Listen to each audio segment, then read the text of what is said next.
प्रयागराज के घूरपुर थाना अंतर्गत छोटी काठी ग्राम सभा में उपस्थित हूँ, जहाँ पे आप पिछले वीडियो में आपने देखा होगा कि एक 15 वर्षीय सरिता सोनकर की निर्मम हत्या कर दी गई थी। उस पे आया एक बड़ा खुलासा। हत्या करने वाला कोई और नहीं, घर के ही परिजन का नाम सामने आ रहा है। जैसे कि आपने पिछली घटना में देखा भी, हमने बाइट लेते समय भी यह आशंका जताई थी कि यार घर के ही परिजन निकलते हैं तो क्या घर वाले उसी प्रकार से उसके लिए भी सजाए मौत मांगेंगे। तो हम अभी परिजनों से भी वार्तालाप करेंगे, जो कुछ लोग यहाँ उपस्थित हैं, क्योंकि अधिकांश लोगों को प्रशासन ने पूछताछ के लिए अभी अपने पास रखा हुआ है। बताया जा रहा है कि जहाँ परिजनों ने यह बताया था कि लगभग 5:30 बजे के आसपास सरिता शौच के लिए बाहर जाती है और अभी तक लौट कर नहीं आती, लेकिन वह सारी चीजें परिजनों का बताया अब झूठा साबित हो गया है। क्योंकि जब प्रशासन को आशंका होती है तो प्रशासन इनके पिताजी को पूछताछ के लिए अपने पास ले जाती है। वहां कड़ाई से पूछताछ करने पर पिता बहुत देर तक बात को टालता रहा, लेकिन उसके बाद उसके मुख से जब फॉरेंसिक टीम और पीएम रिपोर्ट उनके सामने रखी गई और वीडियो पीएम रिपोर्ट की रखी गई, कुछ लोगों के गवाह उनके सामने रखे गए, तो पिता बेचैन हो गया और उसे असलियत बतानी पड़ी। उसने असलियत में साफ साफ यह बताया कि मैं अपने साथ अपनी धर्म पत्नी को भी अपने इस षड्यंत्र में अपने साथ रखा हुआ हूँ, क्योंकि धर्म पत्नी ने, उनकी धर्म पत्नी ने ही सरिता को रात को करीब भोजन देती है और भोजन में नींद की दवा मिला देती है। जब सरिता उस भोजन को ग्रहण करती है, भोजन ग्रहण करने के बाद जब वह नींद की अवस्था में हो जाती है, क्योंकि दवा खाई थी सरिता, लगभग 15 वर्ष उसकी उम्र बताई जा रही है और उसको जल्द ही नींद आ जाती। उसी नींद में परिजनों ने मिलकर उसे, उसके पिता उसके माता ने मिलकर उसे महज 200 मीटर दूरी पे, मैं कैमरामैन चाहूंगा यहाँ से दिखाने का प्रयास करें, जो सामने बाउंड्री दिख रही है, इसी बाउंड्री के जस्ट पीछे सरिता को इनके परिजन माता और पिता ले जाते हैं और वहां पर एक धारदार हथियार से इसे मौत के घाट उतार देते हैं। जब सरिता का प्राण पखेरु उड़ जाता है तो सरिता के पार्थिव शरीर को वहीं पर छोड़कर परिजन वापस अपने घर आ जाते हैं और एक कथित कहानी बना लेते हैं कि सरिता लगभग 5:30 बजे के आसपास शौच के लिए बाहर निकलती है और अभी तक घर नहीं आई है। धारदार हथियार को वहां सटा दिया गया था, लेकिन प्रशासन ने पूछताछ पे धारदार हथियार को भी हासिल कर लिया। इसी घटना को देखते हुए लग रहा है कि लोग अब किसके ऊपर भरोसा करें, जहां पर माता कुमाता लोग कहते हैं नहीं होती हैं, लेकिन यहाँ पर वो भी देखने परिजनों ने ही अपनी बेटी को सिर्फ इसलिए मार दिया क्योंकि कई सूचनाओं में यह दर्शाया गया कि बेटी उनकी, जो अब तक परिजन यह बताया करते थे कि वो मानसिक कमजोर थी, लेकिन अब सामने यह आ रहा है कि वह बेटी ग्राम सभा के कई बच्चों से बात करती थी। लगभग 2-3 साल पहले वो एक बार प्रेग्नेंट भी हुई थी, लेकिन बच्चा मिसकैरेज कराया गया। तमाम इस प्रकार की चीज़ों को लेकर परिजन उसे नाराज चल रहे थे। कई बार उसे समझाने की कोशिश किए, उसे दंडित भी किए, लेकिन जो कुछ भी अब तक हम लोगों ने कई रिपोर्टों में देखा, उसमें साफ यही दर्शाया जा रहा है कि इसके बावजूद भी बेटी जब यह नहीं मानती है तो पिता खुन्नस में आकर, आक्रोश में आकर बेटी को मौत के घाट उतार देता है। मैं यह कहना चाहता हूँ, कौन उनको सजा देने का अधिकार और इस प्रकार की सजा की अपनी बेटी को हुई मौत के घाट।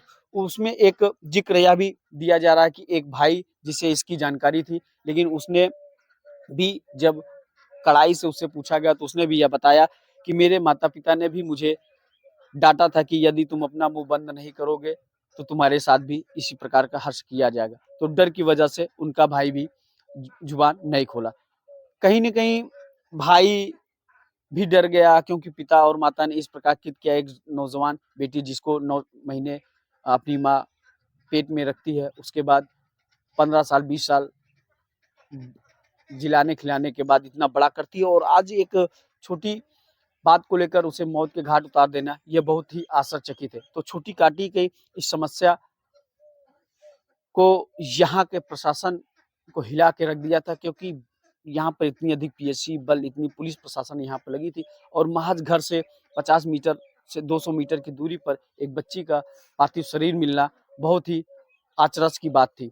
लेकिन शासन प्रशासन ने 2 दिन का समय लिया था और 2 दिन से पहले ही प्रशासन ने इसका खुलासा कर दिया।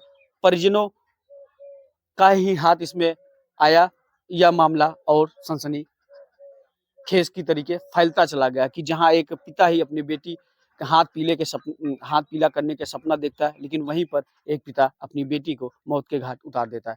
तो निरंतर आप बने रहे यन टीवी न्यूज के साथ। मैं रोहित प्रजापति, कैमरामैन त्रिभुवन बिन के साथ। आइए परिजनों से वार्तालाप करते हैं। हालांकि अधिकांश परिजनों को प्रशासन ने अपने साथ पूछताछ के लिए रखा है। कुछ और चीजें छन के आने की संभावना है, क्योंकि 2019 में भी यहीं पर एक युवक, इसी परिवार के एक युवक जो डॉक्टरी का काम किया, तो उनको भी मौत के घाट उतार दिया गया था, जिसका अभी तक कोई अता पता नहीं चला। तो हो सकता है उस एंगल पर भी प्रशासन जांच करने का प्रयास कर रही हो, क्योंकि उसका भी खुलासा होने की आशंका जताई जा रही है। तो आइए कुछ परिजन जिनसे हमारी अब उस दिन पिछले वीडियो में वार्तालाप हुई, उसमें से एक दादी जी यहाँ पर हमारे साथ जुड़ चुकी हैं, उनसे भी जानने का प्रयास करें कि उन्होंने भी बहुत दावे किए थे योगी मोदी जी से कि जो भी होगा, उन्होंने यह भी अपने लफ्ज किया, चाहे वो मेरे घर का हो, चाहे परिवार, चाहे रिलेशन, चाहे पास पड़ोसी, जो भी इस व्यक्ति इसमें सम्मिलित पाया जाएगा उसको मौत की सजा मिलनी चाहिए। मैं आज उन्हीं से पूछूंगा कि एक एक पिता ने अपने बेटी का गला काट दिया है, आपका भी वह बेटा है, तो क्या आप अपने बेटे के लिए भी मौत की सजा मांगेंगे? कुछ इस प्रकार की बातें आइए हम उनसे पूछते हैं और जानने का प्रयास करते हैं। तो दोस्तों, आपने पिछली वीडियो में देखा होगा, दादी जी से हमारी बात हुई थी। इन्होंने योगी मोदी और शासन प्रशासन से यह गुहार लगाया था कि चाहे वो रिलेशन का व्यक्ति हो, चाहे घर परिवार, चाहे पास पड़ोस, जो भी व्यक्ति इसमें लिप्त पाया जाएगा उसे मौत की सजा मिलनी चाहिए। तो आइए इन माता जी से जानना चाहते हैं कि एक पिता ने अपनी बेटी को मौत के घाट उतार दिया है, एक वह इनका बेटा है। तो आइए क्या कुछ कहना चाहती दादी जी, अब क्या कहना चाहेंगे आप? अब तो अपनी बेटी को वह आपकी नातिन लगती थी, तो अब आपकी पुत्र ही उसे मारे हैं, अब आप क्या कहना चाहेंगे? अब का हम बताई साहेब कि पुत्र मारे कि के मारे, सब हमका आँखी से तो हम देखा नहीं। जैसे उसमें कई जगह दे रहा है कि जैसे 5:30 बजे बताया जा रहा था कि बेटी हमारे 5:30 बजे, लेकिन खाने में नींद की गोली मिला के फिर उसको रात को ही ले जाया गया था, मारा पीटा गया था। गोली मिला रहा। हाँ, खाने में उसकी नींद की गोली रिपोर्ट में जो आई है, हाँ हाँ, कि वो जब नींद में हो गई तभी रात को ही उसे मार दिया गया था, 5 बजे नहीं। और उसमें रमेश जी जो उनके पिता हैं और आपके पुत्र हैं, उन्होंने ही मारा है अपनी धर्म पत्नी के साथ, अपनी औरत के साथ मिलकर। तो आप क्या कहना चाहेंगे? आपके पतोहू और आपके बेटवा, इन्हीं दोनों ने मिलकर मारे हैं। अब क्या आप वही सजा जो उस दिन आप बोल रही थी, क्या वही सजा उनको मिलनी चाहिए या फिर आप कुछ और कहना चाहती हैं?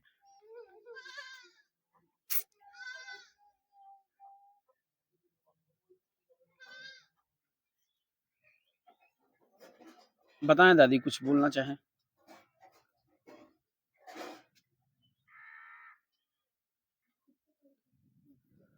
देखिए, मैं बता देना चाहता हूं कि बहुत कष्ट होता है जब लोगों को यह पता चलता है कि मेरा पुत्र इस प्रकार का काम किया है।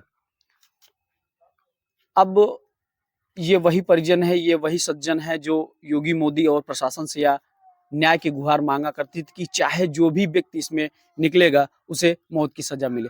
लेकिन जब कहीं न कहीं अपने परिजन, अपने ही लोग इसमें निकलते हैं, तो पैरों तले से जमीन खिसक जाती है।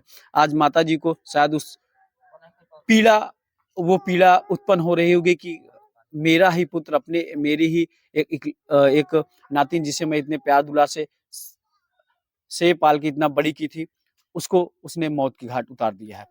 और अब तक जो बताया जा रहा था कि 5:30 बजे के आसपास वो शौच के लिए निकलती, वे सारी चीजें गलत पाई गई हैं। साफ उसमें दर्शाया गया है, पीएम रिपोर्ट में साफ यह आया है, क्योंकि पीएम रिपोर्ट में साफ दिख रहा है कि बच्ची ने खाना खाया है, खाना खाने के बाद रात को उसे मौत के घाट उतार दिया गया।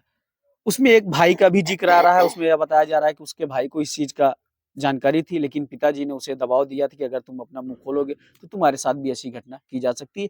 उस डर की वजह से भाई ने भी अपना मुंह नहीं खोला है। तमाम इस प्रकार की चीजें यहाँ से सामने आई है। प्रशासन ने परिजनों में कई लोगों को अपने साथ ले गए पूछताछ के लिए, क्योंकि 2019 में जो घटना हुई है उसका भी शायद खुलासा हो सकता है, क्योंकि उसका भी अभी तक कोई जानकारी नहीं मिल पाई थी।